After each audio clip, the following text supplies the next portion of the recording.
You're listening to Soundside. I'm Libby Denkman. If you didn't know, we are in the middle of an El Nino, and scientists say it has the potential to be one of the strongest in recent years. This is a weather pattern in the Pacific Ocean that periodically pushes warm water towards the west coast. El Ninos cause all kinds of problems, including worsening Washington droughts. And they can also be a real pain for the region's fishing industry. Bob Alverson knows that well. He's not a fisherman, but he works with them closely as the general manager of the Fishing Vessel Owners Association, which represents fishermen along the West Coast. They use hook and line and pots to catch their targeted species, which are Pacific halibut and sablefish. They also catch certain rockfish species and Pacific cod. Alverson remembers how hard it was for fisheries about a decade ago during one of the worst El Ninos in recent memory. That El Nino married up with a warm spot that came up from the equator, which kind of doubled its impact. So what we saw on Pacific cod, for instance, in the Gulf of Alaska, after a full year of that heat spot dissipating, the Pacific cod disappeared in the Gulf of Alaska. Given those potential risks, Alverson says some fishermen have been trying to prepare by, for example, going out to catch sablefish earlier than usual. Still, there's only so much they can do. It will probably, if it is similar to the last one, it'll take a year or two before it actually dissipates and moves into the Gulf of Alaska. So there will be some head scratching on what to do, particularly with Pacific cod, if there's a similar impact as previously, 10 years ago. To hear more about how Washington fisheries could fare in this year's El Nino, I'm turning now to Anthony Rogers. He's a fisheries economist at the Ocean Conservancy. Anthony, thanks very much for being here. Hi, thanks for having me. So first off, just for folks to understand a little bit of the basics here, what is an El Nino and why does it happen? An El Nino is a cyclical event. They do occur, I wouldn't say regularly, but over and over again. And it is a change in a whole host of climate effects, like the way the winds change will then change how water moves, which then changes the temperatures in the ocean, which then affects what things that live in the ocean are doing. And what do we know about this year's El Nino in particular? How is it going so far?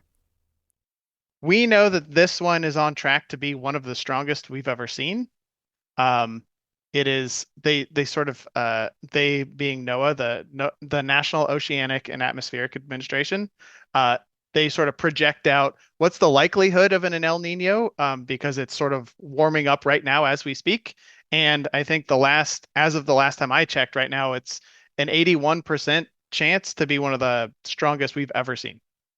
Climate change is worsening all kinds of drought conditions on land, obviously making things much more unpredictable, including our wildfire season. But I don't really fully understand its interaction here with this El Nino. I mean, is this what's driving a worsening El Nino in this situation? Can you draw a line from A to B on that? The El Nino, this is going to be one of the most intense ones on records. That's just because of the amount of heat and energy in the system.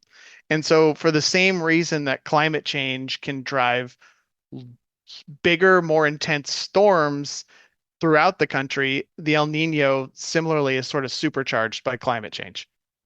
How does the El Nino affect fish? Because of the El Nino, the water tends to warm up. It also tends to change, I guess what you would say, how productive the ocean is. So things like krill and plankton, the bottoms of the food web, move or don't disperse as much or are less nutritional. And so a lot of the critters that feed them have to go search for them elsewhere. So you have things like fish are moving to find more food. Sadly, you will see a lot of starving sea lions because they have to swim further to look for food. The food isn't where it normally is. There's also impacts like squid, which are generally caught down in Southern California, have gone as far north as Oregon and Washington because they're looking for water that's the right temperature for them.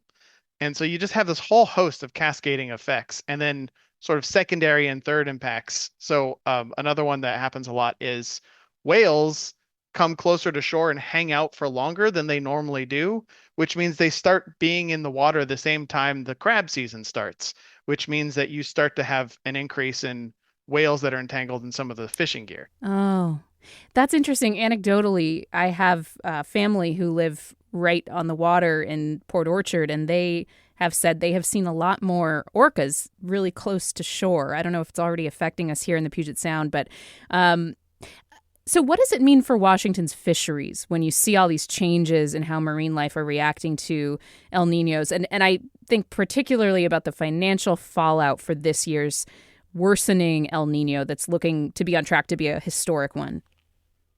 Yeah, it can vary, but I think salmon is the first place that everybody's going to go in this conversation, so we'll start there. It's not great for salmon, both because, like you said up top, an El Nino in Washington generally causes closer to drought conditions. It'll be a drier year in Washington, which is not great for salmon that rely on water and rivers in particular to get out to sea and then come back as an adult and lay eggs. So, um, the one of the most comparable El Niños we've seen was the one that was in 2015, which had a whole host of impacts. So we're sort of looking at those and saying, what happened last time? And if you look at what happened last time, there were millions of dollars of damages directly to salmon fisheries in Washington. Um, Salmon is also, I think, it's a huge driver of recreational activity and tribal activity. And so that sort of as you sort of go out and start to look at not just the direct fishing, but also lodging and expenses and tourism, a salmon drives something like $1.5 billion into Washington's economy every year. Hmm. And so it's a huge impact when suddenly there's less salmon and there's less available salmon. Um, so that's the big one. The other one, the most valuable fishery in Washington is the Dungeness crab fishery, which had some impacts for sure from the 2015 event. Um, if you look at sort of looking out, the Washington, or excuse me, the Dungeness crab fishery is also huge in California, and that's the one that's sort of the poster child for, well, they couldn't have a fishing season and a whole bunch of fishing communities were hurt. And then on top of that, the whales started sticking around and they started getting entangled. So then they had to delay when they could go fishing and just sort of all these impacts start cascading out and affecting not only fishing businesses directly, but also sort of the local economies that are built around them. And how do fisheries adapt when something is so disruptive like this El Nino? I mean, are they able to fish other types of species? Is there recourse to get relief either from the federal government or the state?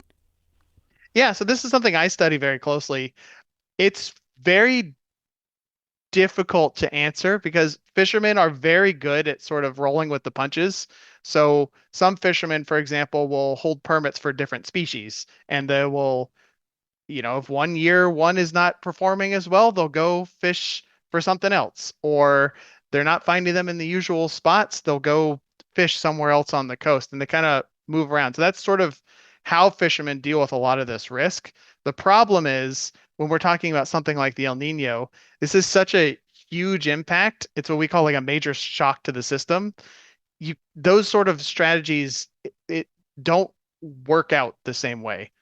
I mean, for one thing, I just mentioned Dungeness crab and salmon. A lot of the people that fish for salmon also fish for Dungeness crab. Those are sort of the two that they pair a lot. And when both are impacted, well, there goes your backup as well as your main uh fishery that you participate in. But on top of that, you also have that's like, there's a little bit less in one fishery, or you fish for one thing a little bit more, a little bit less. But when suddenly a huge bite is taken out of it and 60% of your income is just gone all of a sudden, who could roll with that? Fishermen are no different from anybody else when it comes to you've got your boat payments and you've got your house, your mortgage, and you've got to feed your family. And so these strategies just don't work out at the sheer level we're talking about here. It appears that relief from the federal government can often be delayed by years. Like for a disaster that happened in 2019, fishermen in Washington, salmon fisheries, had to wait 6 years to get paid. Is this common that it takes a lot? I mean, you're losing your income 1 year and then you're getting compensated 5-6 years down the line? That's exactly right. And it's so awful. It's such a broken system that everybody agrees is broken. The fishermen, if you talk to them about disaster, I mean, we call these disasters. If you sort of talk to them about disaster prep, they immediately go to how long that aid takes to go anywhere. I mean, it doesn't help anybody to spend. I imagine if you have a hurricane or a fire or something that just wipes out your house or your business. You can't wait 3, 4, 5, 6 years to get compensated for that. Like, who would buy insurance that if it took that long to pay out? And we're sort of asking people to just deal with it. It's not great. I'm talking with Anthony Rogers, a fisheries economist at Ocean Conservancy. Anthony, Ocean Conservancy is an advocacy organization, and your organization has pointed out that NOAA is facing additional pressure from federal cuts. There have already been cuts. The Trump administration has proposed cutting more than $1 billion from the agency. I know the Ocean Conservancy has been concerned about this. What is the primary risk of cutting jobs at NOAA and cutting funding for NOAA when it comes to the health of these fisheries? Well, the primary risk is that NOAA runs most of the monitoring programs that tell us an El Nino is coming, track what's happening, track the number of marine species and seabirds that have all died from this. They also manage most of the fisheries. And so the major cuts are actually, we would just be flying blind without any of these. We wouldn't even know it's coming. We wouldn't know how bad it is. And we wouldn't even be able to start working towards how do we cope with it. Anthony Rogers is a fisheries economist at Ocean Conservancy. Really appreciate your time. Thanks for having me. Thanks for listening to Soundside. Don't forget you can listen live on KUOW 94.9 FM Seattle at noon and 8 p.m. Monday through Thursday, or anytime online at KUOW.org or on your favorite podcast app.